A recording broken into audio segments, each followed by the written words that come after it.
From pie eating contests to funnel cakes, canning competitions to cotton candy, food has always been a very important part of going to the fair.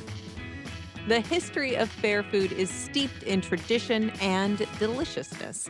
The innovations of fair food, however, the portability, the unique flavors, the decadence, are stories of their own. There was a time when the culinary breakthroughs we find today just didn't exist. In the early 20th century, eating was still a formal affair, involving napkins, tables, and rules of etiquette. Ice cream was still served in a dish and savored with a little spoon.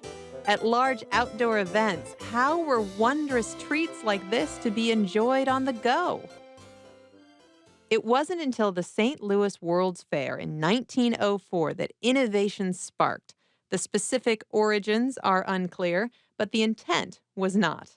Ice cream vendors began to curl waffle cookies into cones and transform them into receptacles for ice cream. No dish, no spoon, no problem.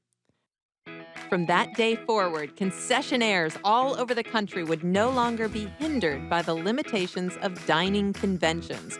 Fair food had become an entity unto itself. And at the Iowa State Fair, concessionaires continue to redefine fair food, pushing culinary boundaries. The smoothie on a stick, the hot beef sundae, shrimp corn dogs, cookies in a cup, the list goes on and on. Every year, the fair continues to make room for new delicacies. 2014 is no different. 8 concessionaires submitted tasty, new value-priced items in this year's New Foods contest. 5 new foods beat out the rest for the finalist slots. They include the Brownie Blitz from Bowder's Ice Cream, the Caprese Salad on a Stick from the Salad Bowl, a funnel cake on a stick from Arnold's Concessions, the $3 bowl from the Steer and Stein, and a smoked brisket bacon mac and cheese from the Rib Shack. But where does inspiration come from? What considerations do these vendors take into account? And perhaps most importantly, what does it take to create the next big fair food item? I've been a vendor at the Iowa State Fair since I was 14 years old. Well, we were asked to come up with a $3 item, and with the salad on a stick, I thought the caprese salad on a stick would be a nice addition. And again, another item that offers a healthy alternative to the many things that are out at the State Fair.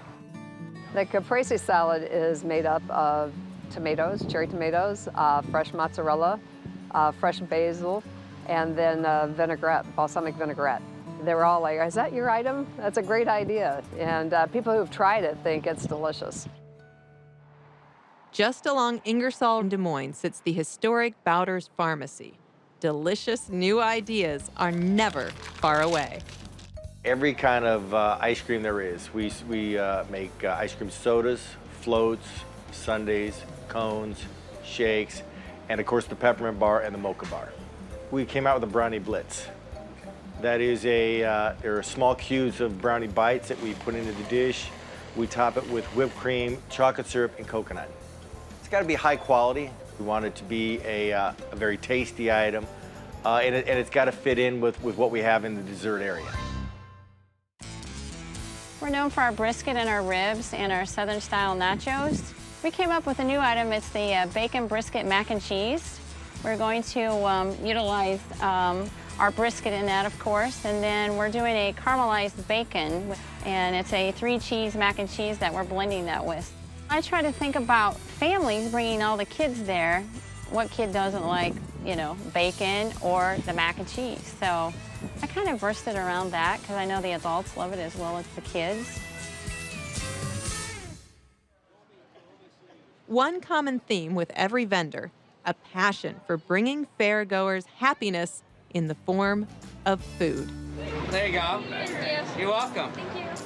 With nearly 200 food stands and more than 60 items on a stick, finding mouth-watering treats and savory meals is no problem. Whether it's a classic corn dog or some other fair food that has yet to be created, the Iowa State Fair continues to give visitors something to look forward to every single year.